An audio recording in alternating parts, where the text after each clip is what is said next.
আঙ্গুল 3 আঙ্গুল ব্যবহার করে একটু লবণ লাগায়। ওই একই লবণ যদি কেউ ভাতে প্রয়োজন মনে করে তখন কি 2 আঙ্গুল 3 আঙ্গুল দিয়ে লাগে? তখন কয় আঙ্গুল লাগে? কথা কথা না ভাই, কয় আঙ্গুল? আবার হ্যাঁ, বুঝলে বুঝবেন, না বুঝলে আমার কিচ্ছু করার নাই। জ্ঞানী মানুষের জন্য ইশারাই যথেষ্ট। টেকনাফ থেকে তেঁতুলিয়া, রূপসা থেকে পাতুরিয়া, সুন্দরবন থেকে বান্দরবন, এরপরে আমার বন্ধুগণ, আমার ভাইরা বাগেরহাট টু টুনিরহাট। টুনিরহাট নাই? আছে। নীলফামারী। টুনিরহাট নাই? Bagerhat to Tunirhat, Chittagong to Kurigram, Chittagong to Kurigram, Faridpur to Rangpur.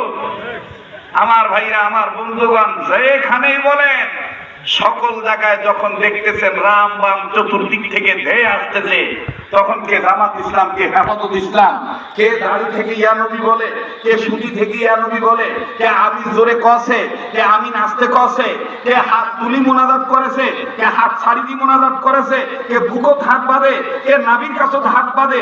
আপাতত এগুলা ফোন আসেন, আমরা 5টা বাপের 5টা বেটা এক হয়ে যাই, ওই লবণের মতন মনে করে ইসলামী আন্দোলনের পক্ষে এক যদি হতে পারি, খোদার কসম শেখের বেটির মতন রাম বাম চ্যাটার্জির চোদ্দ গোষ্ঠীরা আমার বন্ধুগণ পালাতে বাধ্য হবে। এই জন্য আমাদের এক হওয়া দরকার। কি হওয়া দরকার? আপনারা কথায় কবাস আছে না, দোয়া করি চলি যান, চলি না। অনেকে মনে করছে যে খানকা শরীফের ওয়াজ হুজুর আছে, এটি হুকুর বাকুর জিকির করবে।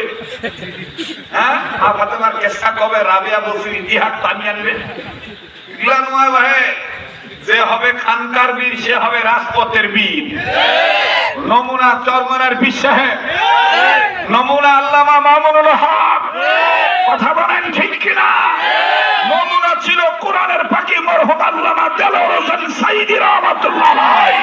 ঠিক কিনা বলা মুসলমান? আজকে তো বীরের অভাব নাই, মাথা যদি খালি জ্বর চুল থাকে আর